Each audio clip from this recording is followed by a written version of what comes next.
변액보험의 자산운용 두 번째 시간 같이 한번 살펴보도록 하겠습니다. 자, 첫 번째 우리 특별계정의 자산운용의 기본 원칙인데요. 특별계정의 자산운용은 장기적으로 수익성을 추구하되 그 손실이 나든 이익이 나든 누가 책임지는 거예요? 자기 책임의 원칙이 적용되는 실적 배당형 상품이다. 모든 것이 계약자에게 귀속된다. 기본적인 것이고요. 두 번째, 특별계정과 일반계정은 각각 독립적으로 운영해야 되죠. 그래서 각 계정에 속하는 자산을 상호 매매 교환하는 것은 불가능합니다. 독립적으로 운영해야 되니까 서로 매매하거나 교환하거나 이건 안 돼요. 하나 기억하실 건 이체는 가능하죠. 이체는 가능하다는 거 같이 기억하시고, 아까 우리가 일반 계정에 있던 걸 막 특별 계정으로 넘기고 다시 특별 계정에 있는 일반 계정으로 넘기고 막 이랬잖아요. 이체는 가능하고요. 밑에 보면 일반 계정과 특별 계정의 자산을 서로 매매 교환하는 것은 가능하다. 틀린 지문이고요. 자, 특별 계정 개설 초기에는 일반 계정보다 높은 유동성을 확보한다. 자, 우리가 처음에 변액보험을 만들면 계약자분들이 많이 확 가입하시지 않을 거 아니에요. 그럼 초기에는 상대적으로 위험할 수 있으니까 유동성을 높게 가져가야 돼요. 그러기 위해서 보험회사의 돈을 먼저 특별 계정에 넣습니다. 이런 돈을 초기 투자금이라고 합니다. 뒤에 나옵니다. 초기 투자금이라고 하는데, 이렇게 자산 규모가 작으면 운용할 때 굉장히 어려움이 많거든요. 그러니까 자산 규모를 키워서 유동성을 늘리고 그 유동성 늘린 걸로 어느 정도까지는 버텨주다가 계약자들이 늘어나면 그때부터 정상적으로 운영되는 거거든요. 여기서는 높은 유동성을 활용한다. 이거를 유동성을 낮게 가져가야 한다. 틀린 지문이고요. 왜 이렇게 높은 유동성을 가져가느냐? 자산 규모가 적기 때문에 운용 효율이 떨어지고요. 해지율 등에 대한 예측이 곤란하기 때문에 어찌 될지 모르니까 유동성을 높게 가져간다. 이 얘기고요. 마지막에 계약자는 특별 계정 자산의 운용 방법에 대한 지시는 불가능하다. 떠오르죠? 운용 형태는 선택할 수 있지만 운용 방법에 대한 지시는 불가능하다. 여기서 같이 챙겨주시면 될 것 같고요. 자, 뒤에 보시면 자산 평가입니다. 특별 계정의 자산 평가는요, 매일매일 실적 배당률을 산출해서 매일매일 계약자 적립금에 반영하는 매일 시가 평가가 원칙이고요. 그래서 시가 평가를 적용하는 것이 원칙이다. 그래서 주식 채권하고 다르게 만약에 가격이 형성되지 않는 대출 같은 것들이 있다. 그거는 예외적으로 장부가, 원가 평가를 허용하고 있다. 그렇지만 원칙은 뭐다? 시가 평가다. 시험 문제에 장부가 평가가 원칙이다. 틀리는 거고요. 운용 자산별로 보면 국내외 주식이나 국내외 공사채, 채권 같은 경우는 주식시장, 채권시장이 있잖아요. 그리고 시장 문 닫으면 그 종가가 결정이 되잖아요. 그러니까 얘는 당연히 시가평가하고요. 대출처럼 시가가 없는 것들은 원가로 평가하겠다. 이런 얘기가 되겠죠. 여러분이 매일매일 시가평가 요거만 기억하시면 되고요. 자산운용 실적의 적립금 반영 방법인데요. 요거는 이렇게 막 계산해라 이런 문제는 안 나와요. 그런데 기준가격과 자수라는 개념을 여러분이 정확하게 알고 계셔야 뒤쪽에 많이 나오는 문제를 풀 수 있어요. 한번 같이 한번 볼게요. 5명이 있어요. 5명이 있는데 이 사람들이 주식을 투자해야 되는데 직접 투자하기가 너무 겁나요. 그래서 펀드에다 맡겨요. 내 것 좀 운영해 주세요. 그래서 이 사람들이 처음에 1,000원씩 다 냈어요. 1,000원씩. 1,000원씩을 내고 다 투자를 했어요. 근데 수익이 너무 많이 났어요. 10% 수익이 났어요. 그럼 뒤에 사람들이 괜찮네. 나도 하자. 이 사람들이 또 막 들어왔어요. 그럼 나중에 우리가 자산을 배분할 때 어떻게 배분해요? 첫 번째 사람들한테 너 얼마 냈어요? 1,000원 냈는데요. 너는요? 1,000원이요. 뒤에 사람 얼마 냈어요? 1,000원이요. 이런 식으로 만약에 돈 낸 것만큼 배분을 하면 어떤 문제가 생기냐면 맨 앞에 모든 리스크를 떠안은 사람이 불공정한 거죠. 맨 뒤에 잘하나 못하나 보고 있다가 5천억 확 넣은 사람이 다 가져갈 수 있잖아요. 왜 이런 일이 벌어지냐면 펀드는 투자할 수 있는 단위가 없어서요. 주식은 한 주, 두 주, 채권은 한 장, 두 장 단위가 있잖아요. 펀드는 단위가 없어요. 그러니까 이렇게 돈으로밖에 계산할 수 없기 때문에 불공정한 배분이 이루어지는 거거든요. 그래서 우리가 만든 게 뭐냐면 좌라고 하는 거예요. 그래서 여러분이 좌수라고 하면 어떻게 이해하시면 되냐면 좌수는 펀드 투자를 세는 단위예요. 단위. 그러니까 우리가 주식 한 장, 두 장 하듯이 펀드에 투자하는 단위를 한 좌, 두 좌, 좌수라고 우리가 세자, 펀드 투자를 세는 단위예요. 예를 들면 첫 번째 사람들이 처음에 왔어요. 자, 나 주식 투자할 거니까 좀 맡겨주세요. 그래요? 이제 우리는 돈으로 안 팔고요. 좌수로 팔아요. 좌수. 한 좌는 얼마냐면 한 좌는 1원이에요. 1원. 한 좌는 1원이니까 그러면 저 1000좌 주세요. 그래서 5명이 각각 1000원씩 투자했어요. 맨 처음에 왔으니까 딴 것도 없고 이런 것도 없잖아요. 그러면 맨 처음에 시작한 사람들이 투자를 다 하고 나면 펀드 안에 돈이 얼마 들어오냐면 5,000원 들어오죠. 5,000원. 5사람이 1,000원씩 냈으니까요. 그럼 좌수는 얼마예요? 한 좌당 1원이고 1,000원씩 샀으니까 1,000좌씩 있을 거 아니에요. 그럼 5,000좌가 들어왔겠죠.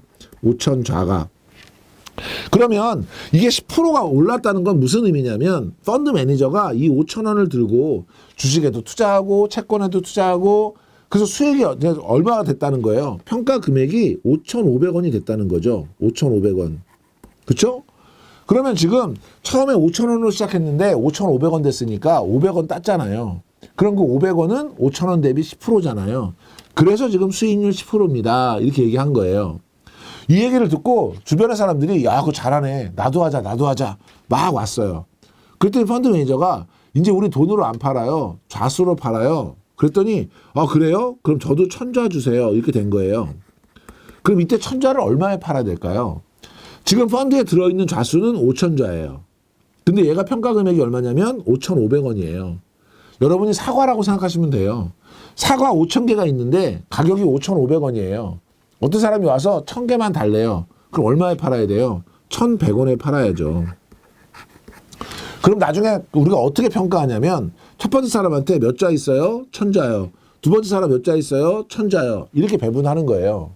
그럼 아까하고 똑같은 거 아닌가요? 다르죠. 왜냐하면 지금은 똑같은 1,000좌를 맨 앞 사람들은 1,000원에 샀고요. 두 번째 사람들은 1,100원에 샀잖아요.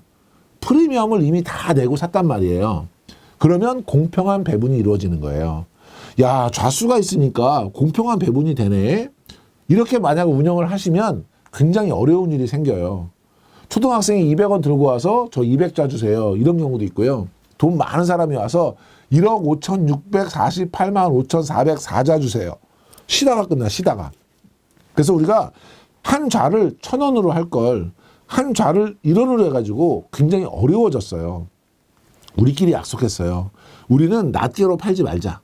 우리는 1,000개들이 박스 단위로만 거래하자. 이 1,000개들이 박스의 가격을 뭐라고 부르냐면 기준 가격이라고 불러요. 기준 가격은 한마디로 얘기하면 1,000좌의 가격이에요. 실제로 기준 가격을 계산하는 공식이 어떻게 되냐면 펀드 순자산액, 펀드의 이제 재산이죠. 나누기 좌수. 그러면 한 좌당 얼마인지 알게 됐잖아요. 펀드의 재산 가치를 우리가 좌수로 나눴으니까 한 좌가 얼마의 가치가 있다. 이걸 알게 됐잖아요. 뒤에 곱하기 1,000 하거든요. 왜? 1,000개 한 박스 담아야 되니까. 그래서 기준 가격은 1,000좌의 가격이다. 이해하시고요. 그럼 펀드를 맨 처음에 만들었을 때 기준 가격은 얼마예요? 오른 것도 없고 내린 것도 없고 한 좌는 1원인데 이거 1,000개 한 박스에 담았으니까 펀드를 맨 처음 만들었을 때 기준 가격은 무조건 1,000원이에요. 그러면 내가 펀드 가입하려고 그랬는데 얘가 1,250원이야. 지금 기준 가격이. 이건 뭘 의미하는 거예요? 처음에 만들었을 때부터 지금까지 250원 딴 놈이에요. 만약에 지금 기준 가격이 980원이에요. 얘는 뭐예요? 20원 잃은 놈이에요. 그래서 기준 가격이 1,000원 이상이면 수익률이 플러스인 거고요. 기준 가격이 1,000원 이하면 수익률이 마이너스인 거예요. 자, 정리해보고 넘어갈게요. 좌당 기준가격 방법을 적용하기 때문에 특별 계정을 최초 설정했을 때 기준가격은 얼마예요? 1,000좌당 1,000원이다. 이거를 뭐 한 좌당 1,000원이다. 한 좌는 1원이다. 아니에요. 무조건 1,000좌당 1,000원이에요. 자, 기준가격은 어떻게 산출하느냐? 전일 말의 특별 계정에서 순자산을 전체 좌수로 나누어요. 그러니까 순자산이 펀드의 재산 가치예요. 얘를 좌수로 나눠요. 그러면 한 좌당 얼마인지가 계산이 됐죠. 여기에다가 곱하기 1,000을 합니다. 왜? 1,000개 한 박스 담아야 되니까. 시험 문제는 전일 말 어저께 문 닫은 종가, 어저께 시장 문 닫으면 그 종가가 계산되잖아요. 이 종가로 계산해서 다음날 아침에 쓰는 거예요. 근데 시험 문제는 당일 말, 전일 말인데 어저께 가격이 아니라 오늘 문 닫고 오늘 계산해서 어디다 써요. 밤에 시장 문 다 닫았는데. 그러니까 어저께 문 닫고 어저께 계산된 종가로 계산을 해서 다음 날 쓰는 거거든요. 그러니까 당일 말 가격으로 계산할 수는 없는 거죠. 요거 시험 문제 많이 나오고요. 밑에 계산일 당일만 적용하고요. 이렇게 기준 가격이 계산되면 그 계산된 걸로 오늘 하루 동안 거래하는 거예요. 그럼 오늘 거래 다 하고 시장 끝나면 또 문 닫잖아요. 그럼 오늘 문 닫으면 종가가 또 막 계산되잖아요. 그럼 이걸로 다시 계산해서 다음 날은 이걸로 쓰고. 그래서 하루씩 쓰는 거예요. 하루씩. 순자산 좌수는 얼마마다 한 번씩 변동하냐면 매일매일 변동해요. 이걸 우리가 아까 매일매일 시가평가한다 이렇게 한 거예요. 이해하시려면 이렇게 이해하시면 돼요. 제가 사과로 예를 들었으니까 사과가 우리 농수산물시장 가면 매일매일 거래되잖아요. 농촌에서 올라오는 거 뭐 유통 이런 거 감안해가지고 그 가격이 매일매일 바뀌지 않나요? 사과 가격이 그날 경매에 얼마 받았냐에 따라서 막 경매해가지고 오늘은 한 박스에 얼마입니다. 걸어놓고 팔잖아요. 그래서 막 장사하고 나면 가격이 오르고 내리다가 딱 장 끝나면 한 박스에 얼마 종가가 결정되면 그걸로 가격 계산해갖고 다음날 그거 걸고 시작하는 거예요. 그럼 시작하면 사과 한 박스에 10,000원입니다. 시작했는데 사람들의 수요나 공급에 따라서 하루 종일 가격이 오르락 내리락 하는 거죠. 그리고 장 딱 끝나면 마지막 가격 얼마? 그럼 요걸로 또 계산해가지고 한 박스에 얼마? 이런 식으로 걸고 계산한다고 생각하시면 돼요. 그러니까 모든 채권시장, 주식시장이 장 종료가 되면 각각의 자산의 종가가 쫙 계산이 될 거 아니에요. 그러면 내가 이 펀드 안에 주식 몇 개, 채권 몇 개 갖고 있는지 보면 내가 갖고 있는 것들의 종가를 다 계산하면 아, 이 펀드 지금 재산이 얼마구나 알 수 있죠. 오늘 들어온 사람 나간 사람 있으니까 문 딱 닫으면 지금 남아있는 좌수가 얼마구나 알 수 있죠. 펀드 재산을 좌수로 나누면 아, 한 좌가 지금 얼마구나. 얘를 1000박스, 1000개들이 한 박스 담아. 요게 기준 가격이에요. 그럼 내일 아침에 시작할 때 요 기준 가격 딱 걸고 시작하는 거거든요. 그리고 또 하루 종일 장사하고 문 딱 닫으면 종가로 다시 계산하고 다시 걸고 이런 식으로 매일매일 시장 가격을 반영한다. 이 얘기고요. 자, 밑에 보유 좌수를 산출한다. 이건 무슨 얘기냐면 보유 좌수니까 사과 박스 몇 개 살 건지 산출하는 거예요. 제가 만약에 1,000,000원이 있어요. 1,000,000원. 1,000,000원이 있는데 사과 사러 갔어요. 그랬더니 거기에 기준 가격이 1,000원입니다. 이렇게 써 있어요. 그럼 우리는 사과 몇 개 살 수 있는 거예요. 좌수가 사과 개수니까 몇 개 살 수 있는 거예요. 1,000,000원인데 기준 가격이 1,000원이니까 1,000,000원 나누기 1,000 해가지고 10,000개요 라고 하면 큰일 나는 거죠. 왜냐하면 기준 가격은 한 개의 가격이 아니고 1,000개들이 한 박스 가격이잖아요. 그렇죠? 1,000개들이 한 박스 가격이니까 1,000,000원 나누기 1,000 해서 만은 개수가 아니라 박스죠. 1,000,000원을 가지고 1,000원짜리 10,000박스 살 수 있는 거예요. 10,000박스. 근데 이 박스 하나에 얼마씩 들어있어요? 1,000개씩 들어있잖아요. 그러면 곱하기 1,000을 해줘야죠. 그러면 우리는 1,000,000개 살 수 있는 거예요. 밑에가 그거예요. 납입한 보험료 중에서 특별계정 투입 보험료를 기준 가격으로 나누는 거죠. 내가 투입 보험료가 1,000,000원인데 기준 가격이 지금 1,000원인 거 아니에요. 그러면 우리가 10,000박스 사는 걸 알게 되니까 뒤에다가 곱하기 1,000을 해줘야 돼요. 왜냐하면 박스 한 개당 1,000개씩 들어있으니까. 예를 들면 투입 보험료가 2,000,000원이에요. 기준 가격이 2,000원이에요. 그럼 2,000,000원 나누기 2,000원 하면 또 10,000박스를 사게 된 거죠. 거기다가 곱하기 1,000 하면 얘는 1,000,000자를 살 수 있게 되는 거죠. 그렇죠? 자, 그다음에 거꾸로 계약자 적립금을 산출해요. 이게 뭐냐면 제가 지금 들고 있는 사과가 예를 들면 박스가 아까 우리 1,000,000 박스 샀잖아요. 그래서 1,000,000 박스가 있어요. 1,000,000 좌가 있어요. 자, 이 1,000,000자를 시장에 내다가 팔 거예요. 내다가 팔려고 봤더니 기준 가격이 1,200원이라는 거예요. 1,200원. 야, 그러면 나는 얼마를 벌지? 계산하는 거죠. 1,200원 곱하기 1,000,000좌 이렇게 계산하면 큰일 나죠. 왜냐하면 1,000,000좌는 사과 한 개거든요. 좌수예요, 좌수.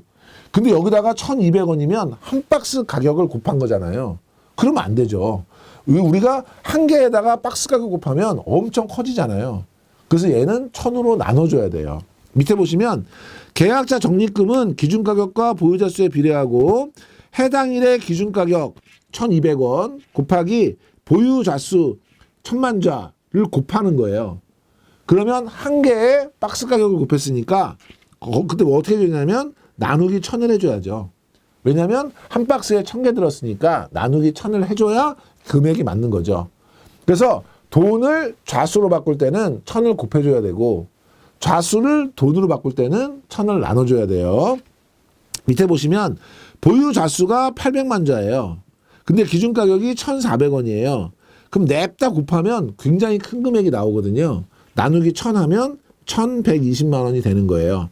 그럼 이 사람 지금 어떤 사람이냐면 지금 기준 가격이 2,000원일 때 사서 기준 가격이 만약에 1,400원이 됐으면 그 가격은 떨어지는 거죠. 원래 2,000만 원 들고 들어갔는데 1,120만 원밖에 안 남았으니까 손해가 난 그런 상황입니다. 그래서 여러분이 좌수와 기준 가격의 개념을 이해하시는 것이 여기선 제일 중요하고요. 시험 문제는 여기서 많이 나오는데요. 좌수와 기준 가격의 개념을 이해해야 이 문제를 풀 수 있어요. 볼게요. 보유 좌수는 특별 계정의 투입일 기준 가격에 따라서 변동을 한다. 무슨 얘기냐면 동일한 보험료라도 기준 가격이 높으면 환산되는 보유 좌수가 기준 가격이 낮을 때보다 적다. 말이 어려워요. 이거를 제가 여러분들 설명드렸던 대로 해볼게요. 동일한 보험료라도 똑같이 1,000만 원을 들고 가도 기준 가격이 높을 경우 사과 한 박스 가격이 비싸면 기준 가격이 낮을 경우보다 사과 가격이 쌀 때보다 보유 좌수 내가 살 수 있는 사과는 많아요, 적어요? 똑같이 1,000만 원 들고 갔는데 한 박스 가격이 지금 비싸요. 그러면 한 박스 가격이 쌀 때보다 많이 사요, 적게 사요? 당연히 적게 사죠. 1,000만 원 들고 갔는데 한 박스에 10,000원 할 때하고 한 박스에 12,000원 할 때하고 10,000원일 때 훨씬 많이 살 수 있잖아요. 그러니까 내용을 잘 보면 동일한 보험료라도 같은 돈을 갖고 가더라도 기준 가격이 높다면 사과 한 박스 가격이 비싸다면 기준 가격이 낮은 경우보다 사과 가격이 쌀 때보다 보유자 수는 적은 거죠. 이거 많다 적다 시험에 많이 나옵니다. 잘 챙기시고요. 밑에 기준 가격의 변동과 보유 좌수의 증가과는 관련이 없다. 만약에 기준 가격이 변동한다 그래서 보유 좌수가 증가하느냐? 예를 들면 이런 거예요. 기준 가격이 오른다 그래서 내가 사과를 더 사고 덜 사고는 아닌 거잖아요. 그러니까 그 자체에 연관성은 없는데 이거를 바꿀 때 이런 일이 있다. 시험에는 위쪽이 더 많이 나오니까 위쪽 내용 다시 설명할게요. 동일한 보험료라도 만약에 기준 가격이 높다면 그 똑같은 돈으로 살 수 있는 좌수는 기준 가격이 낮을 때보다 적다. 요거만 기억하시면 되고요. 밑에 매월 동일한 금액이 특별 계정으로 투입되면 증가하는 보유자 수도 동일하다? 말도 안 되죠. 왜요? 기준 가격이 매일 바뀌는데요. 한 박스 가격이 매일 바뀌니까 매월 동일한 금액이 투입되더라도 기준 가격이 쌀 때는 더 많이 살 수 있고 기준 가격이 비쌀 때는 많이 못 사는 거죠. 동일하지 않고요. 자, 보유 좌수와 기준 가격은 어떤 거에 따라서 움직일까? 보유 좌수라는 건 내 창고에 있는 사과잖아요. 사과는 언제 늘었다 줄었다 할까요? 보유 좌수는 내가 사과를 내다 팔면 주는 거고요. 사과를 사갖고 오면 늘어나는 거죠. 결국은 뭐냐면 우리가 시장 흐름에 사과 가격에 따라서 내가 파냐 사냐에 따라서 늘어나고 줄어들고 하는 거예요. 그래서 얘는 뭐냐면 자금의 증감이라는 건 펀드에 돈이 들어온다는 거죠. 펀드에 돈이 들어오면 이 돈으로 뭐 하겠어요? 가서 사과 사오겠죠. 그러면 사과의 보유 자수는 늘어나겠죠. 만약에 어떤 분이 환매를 해가거나 어떤 분이 대출을 해갔어요. 돈이 줄었죠. 이 돈을 뭘로 줄 거예요? 들고 있는 사과를 팔아서 돈 만들어서 주겠죠. 그러니까 펀드 안으로 돈이 들어오면 좌수는 늘어날 거고요. 펀드에서 돈이 빠져나가면 좌수는 줄어들 거예요. 그래서 자금의 증감에 따라서 변동한다. 이게 제일 중요하겠죠. 그래서 증가가 되는 요소가 뭐냐? 보험료가 들어오거나 계약 대출에 간 거 원리금을 갚으시거나 그게 특별 계정으로 투입이 되면 그러면 그거는 이제 돈 들어왔으니까 사과를 사면서 좌수가 늘어나는 거고요. 감소되는 건 뭐냐? 계약 대출을 해가시거나 월 공제액을 차감하거나 적립금에서 공제액 차감하려면 돈으로 가져가야 되는데 사과 팔아서 가져가야 될 거 아니에요. 그러면 특별 계정에 있던 돈을 일반 계정으로 이체하면서 좌수가 주는 거고요. 기준 가격은 사과 가격이에요. 한 박스 가격. 한 박스 가격은 시장 상황에 따라 달라지는 거죠. 그렇기 때문에 운용 성과에 따라서 천좌의 가격이니까 운용이 잘 되냐 못 되냐에 따라서 만약에 운용 실적이 호전이 되면 가격은 상승할 거고 운용 실적이 악화가 되면 가격은 하락하겠죠. 요 두 개 바꾸는 문제 많이 나옵니다. 기준 가격이 상승하면 계약자 보유자 수는 증가한다. 사과 가격이 만약에 한 박스 가격이 올라가면 창고에 있는 사과들이 알아서 새끼 치나요? 그런 거 아니잖아요. 기준 가격과 좌수는 직접적으로 상관관계는 없다. 이거 틀린 지문이죠. 자, 뒤에 보시면 공시실이 있는데요. 상품 공시실 내에서 변액보험 공시실을 운영해서 운용 실적을 공시합니다. 그래서 변액보험 운용 설명서, 이거는 변액보험에 대한 큰 틀에서 안내죠. 특징이나 주의사항이나 가입 안내, 변액보험의 특별계정 운용 현황, 이거는 전체적인 변액보험 큰 틀에서의 운용 현황이에요. 자산 구성 내역, 기준 가격의 변동, 수익률 변동, 자산 가치, 특별계정 운영 관련 수수료, 이런 전체 변액보험에 대한 운용 성과고요. 계약 관리 내용, 이거는 그분 거죠. 계약자 한 분을 위해서 그분이 보유하고 있는 좌수, 좌당 기준 가격, 지금 만약에 해약하신다 그러면 해약 환급금, 지금 적립돼 있는 적립금, 이렇게 해서 변액보험 운용 설명서는 변액보험에 대한 설명, 변액보험 특별계정 운용 현황이라고 하는 건 전체 변액보험의 운용 현황, 계약 관리 내용이라고 하는 건 계약자의 변액보험에 관련된 사항, 이렇게 기억하시고요. 시험 문제에 자주 나오는데 뭐가 자주 나오냐면 요 표가 자주 나와요. 요 표를 이해하는 게 나오는데요. 자, 기준 가격이라는 건 뭐예요? 천좌의 가격이고요. 전일 대비는 뭐예요? 어저께 대비 올랐다 내렸다죠. 그럼 지금처럼 여기 어저께보다 올랐다, 전일 대비가 플러스 1.74. 그러면 어저께 가격은 얼마예요? 오늘 기준 가격에서 오늘 1.74만큼 올라서 오늘 가격이 된 거잖아요. 그러니까 전일 대비가 플러스면 오늘 가격에서 이 전일 대비를 빼준 게 어저께 가격이에요. 그래서 오늘 이만큼 올라서 오늘 가격이 된 거죠. 거꾸로 전일 대비가 마이너스예요. 그러면 빠져서 오늘 가격이 됐으니까 어저께 가격은 오늘 가격 더하기 전일비, 요거를 해주면 어저께 가격이 되는 거죠. 요게 시험에 많이 나오고요. 누적 수익률, 누적 수익률이라는 건 뭐냐면 제일 처음에 만들었을 때 기준 가격하고요. 그 다음에 지금 현재 기준 가격, 현재 기준 먼저 쓸게요. 지금 현재 기준 가격이 있고요. 여기에서 최초 기준 가격을 빼요. 그럼 이건 뭐예요? 오늘 기준 가격이 얼마인데 처음 설정했을 때 얼마니까 빼면 지금 얼마나 땄어, 얼마나 잃었어, 이걸 보여주는 거예요. 이거를 최초 기준 가격으로 나누는 거죠. 그러면 최초 기준 가격 대비 얼마나 수익이 났어, 얼마나 손해가 났어, 이거를 비율로 계산하려면 곱하기 100 하거든요. 근데 여기서 우리가 알고 있는 게 있죠. 뭘 알죠? 최초 기준 가격 알죠. 모든 펀드는 처음에 만들면 기준 가격 얼마예요? 1,000원이잖아요. 그러니까 얘는 공식을 다시 쓰면 현재 기준 가격 마이너스 1,000원, 이게 1,000원 대비 얼마야? 곱하기 100 이렇게 해주겠죠. 100분율로 곱해주니까. 그러면 여기 100 없애고 여기 0 2개 없애면 누적 수익률은 뭐만 알면 되냐면 현재 기준 가격만 알면 돼요. 그러면 현재 기준 가격 마이너스 1,000 나누기 10 이렇게 하면 누적 수익률을 계산할 수 있어요. 그러니까 여기 누적 수익률을 그냥 우리가 아무것도 없이 그냥 빈칸으로 채워놓고 누적 수익률이 얼마예요? 구할 수 있어요. 뭐만 알면? 현재 기준 가격만 알면. 현재 기준 가격이 얼마예요? 1892.87, 87 띄고요. 1892라고 해볼게요. 1892에서 얼마 빼요? 1000 빼요. 그럼 얼마예요? 892 나누기 10 해요. 그러면 89.2, 89.29%인 거예요. 그래서 누적 수익률은 우리가 현재 기준 가격 빼기 1000 나누기 10 하면 계산된다. 그래서 누적 수익률 물어보는 문제 많이 나오고요. 연 환산 수익률이 뭐냐면 누적 수익률이 아무리 높아도요. 연 단위로 환산한 수익으로 해줘야 비교할 수 있잖아요. 근데 이건 이렇게 생각할 수 있죠. 누적 수익률이 89.29%인데 연 단위가 6.76이에요. 그럼 지금 이거는 몇 년 운영한 펀드예요? 1년에 6.76%를 우리가 벌었는데 누적이 89%라는 건 일단 10년은 넘은 거죠. 6.76, 10 곱하면 67% 아니에요. 아, 이건 한 14, 15년 투자했구나. 우리가 알 수 있는 거예요. 누적 수익률을 연환산 수익률로 나누면 투자 연수를 우리가 알 수 있고요. 투자 연수와 연환산 수익률을 주면 곱해서 누적 수익률 계산할 수 있고요. 누적 수익률과 투자 연수를 주면 나눠서 연환산 수익률 계산할 수 있잖아요. 그 상관관계 속에서 하나만 기억하셔야 돼요. 연환산 수익률은 이게 평균적으로 6.76이라는 거예요. 근데 이게 직전 연도에 6.76이라는 것이다. 틀린 지문이죠.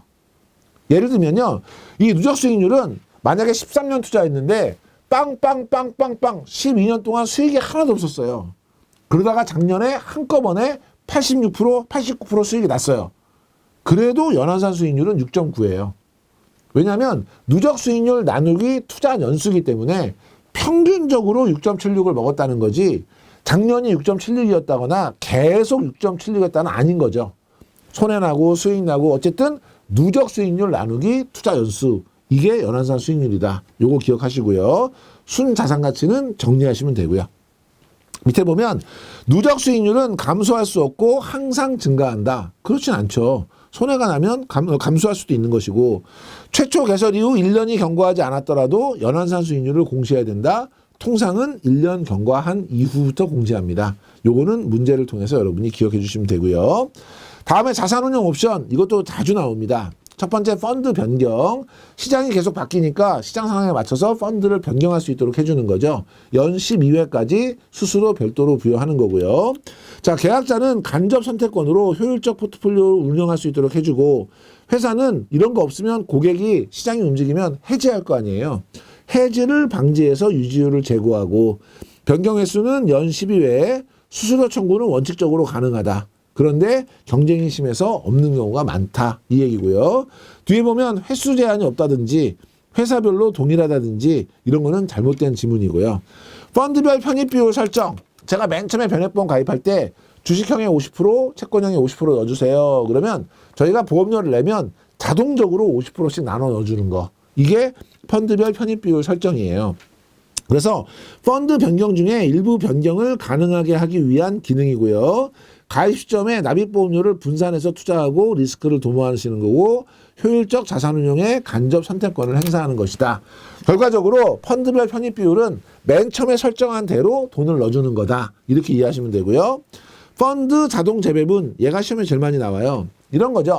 제가 주식형에 50, 채권형에 50 넣어주세요. 그러면 기계가 알아서 위에 있는 편입 비율 설정에 따라서 50%씩 계속 넣어주겠죠. 그죠? 계속 넣어줬어요. 그럼 내가 언제 까봐도 50대 50이 돼 있어야 될 거 아니에요. 근데 어느 날 봤더니 주식형이 지금 예를 들면 70%고 채권형이 30%인 거예요. 무슨 일이 벌어진 거예요? 채권은 여러분 공부하셨다시피 금리로 움직이는 상품이에요. 변동성이 커요, 작아요? 작아요. 그러니까 만약에 50대 50으로 돈을 넣어줬으면 채권형 펀드 매니저는 그걸로 채권 계속 샀을 거예요. 그럼 얘는 계속 50%일 거예요. 근데 주식형은 돈 사가지고 계속 주식을 샀을 거예요. 주식은 오르고 내리고 굉장히 편차가 크죠. 주식이 만약에 갑자기 수익이 확 나면요. 주가가 막 오르면 평가 금액이 커지죠. 그러면 이거하고 채권의 50%를 더해서 100을 만들어 보면 얘는 70%, 얘는 30%처럼 보이는 거예요. 50대 50으로 맞춰놨던 비율이 달라지는 이유는 주식 때문에 그래요. 이거는 주식이 지금 올라간 거예요. 주식가가 상승한 거예요. 자동 재배분이니까 원래 50대 50으로 가입했으니까 재배분, 리밸런싱 50대 50으로 바꿔주는 거예요. 그럼 어떻게 하면 돼요? 주식을 20% 팔아서 채권에 20% 넣어주면 되겠죠. 그러면 다시 50대 50으로 바뀌잖아요. 그러면 주식이 비쌀 때 판 거예요? 쌀 때 판 거예요? 비쌀 때 판 거죠. 막 올랐을 때 판 거예요. 얘는 고가에서 매도가 되는 거예요. 고가에서. 근데 거꾸로 이번에는 주식이 40이 되고 채권이 60이 됐어요. 무슨 일이 벌어진 거예요? 주가가 폭락한 거죠. 그래도 우리는 50대 50으로 해줘야 되기 때문에 채권 10%를 팔아가지고 주식에다가 10% 넣어주는 거죠. 그 밑에는 주식이 쌀 때 산 거예요? 비쌀 때 산 거예요? 주식이 떨어졌을 때 산 거죠. 저가에서 매수가 이루어지는 거예요. 그래서 이 자동 리밸런싱, 자동 재배분은 최초의 포트폴리오 50대 50으로 갔으면 그거를 지속할 수 있도록 해주는 거예요. 그래서 계약 체결 시 또는 보험 기간 중에 적용 여부를 선택할 수 있고, 얘는 우리가 아까 말씀드렸던 것처럼 원래 비율로 되돌리기 때문에 재배분이라는 용어를 사용하고 있고요. 주식형 펀드 같은 경우는 최대 편입 비율을 정해놓고 내가 주식은 최대 70%까지만 투자할 거예요. 해놓고 나서 70% 초과하면 팔아서 다시 70% 만들고 미달되면 사서 70% 만들고 할 수 있거든요. 그거를 주식형 적립금 자동 이전 기능이라고 합니다. 용어 정도만 기억해 주시면 되고요. 펀드 자동 재배분은 원리를 잘 기억하셔야 돼요. 얘는 계약 체결 시에만 선택할 수 있다. 아니요. 보험 기간 중에도 선택할 수 있고요. 보험료 평균 분할 투자는 제가 일시납으로 1억 원 한꺼번에 확 넣으면요. 이걸로 주식 한꺼번에 확 샀어요. 나중에 판매할 때, 환매를 할 때, 나중에 해지할 때, 해약할 때 한꺼번에 들어갔다가 한꺼번에 나오면 어떻게 돼요? 이 가격의 움직임에 따라서 손익이 큰 폭으로 움직이거든요. 이거를 줄이기 위해서 어떻게 하냐면 나는 일시납으로 냈지만 얘를 쪼개가지고 매월 사고 매월 팔면 이익도 손실도 분할되거든요. 이거를 보험료 평균 분할 투자라고 합니다. 이건 언제 사용하는 거냐면 한꺼번에 고액 자금이 일시에 들어왔을 경우, 이 경우에 매월 쪼개서 할 수 있도록. 그래서 우리 보험 평균 분할, 우리가 코스트 에버리징이라고 하는데, 만약에 주가가 떨어졌다. 주가가 떨어져요. 그림 그릴 데가 없어요. 왼쪽에 그릴게요. 주가가 떨어졌어요. 그러면 이때 사서 이때 팔면 본전이거든요. 근데 이거를 떨어질 때 나누어서 사면요, 요 아래 주가가 떨어졌을 때 산 거는 위에 올라갔을 때 팔면 수익이 나요. 이런 식으로 이게 기간을 쪼개서 매수를 하면 위험도 작아지고 수익도 높일 수 있기 때문에 이렇게 고액이 일시납으로 들어왔을 경우에 이거 나눠서 내는 불안정성을 해소하는 게 보험료 평균 분할 투자입니다. 얘는 월납 계약에는 필요가 없죠. 월납 계약은 어차피 나눠서 들어오니까. 그래서 일시납은 불필요하다는 지문이나 월납 계약에 효과적이다라고 하는 지문, 요거 틀린 지문이고요. 자, 다음에 이제 펀드 자동 재배분에 대한 기능 그림인데요. 요것도 시험에 자주 나오기 때문에 이번 시간 요거까지 마무리하고 정리할게요. 자, 이건 어떤 의미냐면 A, B, C, D에다가 20%, 20%, 30%, 30%, 200만 원, 200만 원, 300만 원, 300만 원 해가지고 1000만 원 투자를 한 거예요. 근데 저희가 어느 시점이 돼가지고 평가를 했더니 얘가 250, 150, 350, 300. 그래서 23.8, 14.3, 33.3, 28.6 이렇게 바뀐 거예요. 그래서 총 금액이 1,050만 원으로 지금 50만 원 수익이 난 상태거든요. 그러면 우리가 자동 재배분이니까 얘를 다시 20, 20, 30, 30 이렇게 바꿔줘야 돼요. 그러려면 요 안에 들어갈 금액은 얼마일까요? 뭐 이런 문제가 어렵게 나오면 나와요. 그럼 어떻게 하시면 돼요? 100이 1,050이니까 1,050에 20% 해주면 되는 거죠. 1,050 곱하기 0.2 해주면 되는 거예요. 그러면 210만 원 되는 거죠. 그러면 밑에도 지금 14.8이니까 더 넣어서 210. 얘는 지금 33이니까 팔아서 315. 얘는 지금 28.6이니까 더 넣어서 315. 결국 1,050만 원을 20, 20, 30, 30으로 바꾼 거거든요. 문제가 어렵게 나오면요, 아까 제가 말씀드렸던 것처럼 가로 쳐놓고 이 안에 들어갈 금액으로 알맞은 것은 이렇게 나올 거고요. 만약에 문제가 쉽게 나오면 이 그림 보여주고 얘는 뭐에 대한 설명입니까? 이렇게 나올 거예요. 그거 여러분이 찾는 거 잘 정리해 주시면 될 것 같습니다. 이번 시간에는 페이지나 내용은 많지 않은데 여러분 이해를 돕기 위해서 설명할 부분이 많아서 시간이 약간 길어진 것 같아요. 그 부분은 여러분 양해 좀 해주시고요. 이번 시간은 이렇게 정리하도록 하겠습니다. 강의 들으시느라고 수고 많이 하셨습니다.